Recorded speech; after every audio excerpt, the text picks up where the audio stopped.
Topic 67 the nil value. अब हम इस टॉपिक में देखते हैं कि बेसिकली नील वैल्यू होती क्या है और इसका VDMSL में क्या काम है।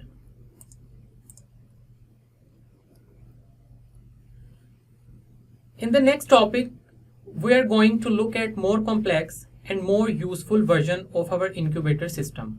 तो हम अपने आने वाले टॉपिक्स में जो अपना इंक्यूबेटर कंट्रोलर सिस्टम है जिसके बारे में हम थ्रू आउट पढ़ते आ रहे हैं, तो उसकी एक मज़ीद यूज़फुल और एक कॉम्प्लेक्स वर्जन को हम जो है वो आगे देखेंगे। लेकिन वहाँ जाने से पहले हमें ये पता होना चाहिए कि बेसिकली नील वैल्यू है क्या और इसका क्या काम है। It is common in the programming world for a value to be undefined. तो हम जैसे कि प्रोग्रामिंग में पहले ये सीख कर आए हैं, आपने प्रोग्रामिंग पढ़ी है, उसमें आपने देखा है कि बेसिकली अनडिफाइंड वैल्यूज़ क्या होती हैं, प्रोग्रामिंग में अनडिफाइंड वैल्यूज़ क्या होती हैं। तो VDMSL भी जो है ये अनडिफाइंड वैल्यूज़ को जो है वो हमें यहाँ पे इस चीज़ की इजाज़त देता है कि हमने जो हमारी अनडिफाइंड वैल्यूज़ हैं उनको हम किस तरह से यहाँ पे जो है वो रिप्रेजेंट करेंगे। VDMSL allows for this concept by including the possibility of a term or expression having the value nil, meaning that it is undefined। यानी हम यहाँ पे जो है वो कोई भी ऐसी टर्म और एक्सप्रेशन जो है उसको इंक्लूड कर सकते हैं जिसकी वैल्यू क्या है, नील, यानी अनडिफाइंड है, हमें नहीं पता कि उसकी वैल्यू क्या है। Of course, if we want to allow for this possibility, then we need to slightly modify the type of the variable.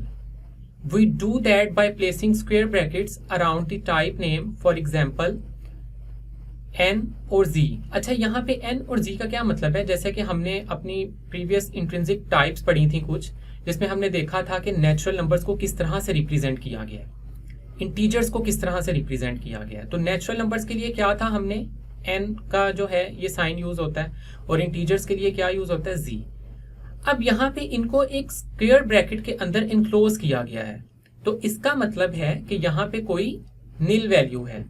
यानी नील वैल्यू को आपने किस तरह से डिफाइन करना है, आपने स्क्वायर ब्रैकेट के थ्रू। तो n हमारा यहाँ पे किस चीज को रिप्रेजेंट कर रहा है, यहाँ पे नेचुरल नंबर्स को, और z किसको रिप्रेजेंट कर रहा है हमारा यहाँ पे, इंटीजर्स को। Meaning that a variable of that type can take the value of nil, कि इस तरह का जो भी वेरिएबल होगा वो नील वैल्यू को यहाँ पे ले सकता है। So effectively we are extending the type to include the nil value.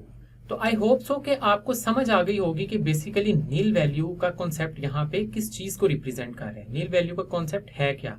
जैसे हमने प्रोग्रामिंग में पढ़ा कि कोई भी अनडिफाइंड वैल्यू को हम प्रोग्रामिंग में जिस तरह से वहाँ पे बताते हैं प्रोग्रामिंग में, तो इसी तरह VDMSL जो है वो हमें यहाँ पे अलाउ करता है कि किस तरह से हमने जो है वो अपने कोई भी ऐसी टर्म या एक्सप्रेशन जो एक नील वैल्यू रखता है, तो उसका मतलब है कि वो अनडिफाइंड है, तो उसको किस तरह से यहाँ पे रिप्रेजेंट करना है। तो हमने देखा कि नील वैल्यू को किस तरह रिप्रेजेंट किया गया, एक स्क्वायर ब्रैकेट के अंदर। जैसे n है यहाँ पे, तो ये नेचुरल वैल्यूज को जो है वो नेचुरल नंबर्स को यहाँ पे रिप्रेजेंट कर रहा है, इसका मतलब है ये अनडिफाइंड है। और इसी तरह अगर हमने यहाँ पे z को यूज किया है यानी इंटीजर्स, तो यहाँ पे कोई भी इंटीजर्स होंगे जो कि अनडिफाइंड है, ठीक है। तो नील वैल्यू को किस तरह से यहाँ पे डिफाइन करना है VDMSL में, वो आई होप सो कि आपको इस टॉपिक में समझ आ गई होगी।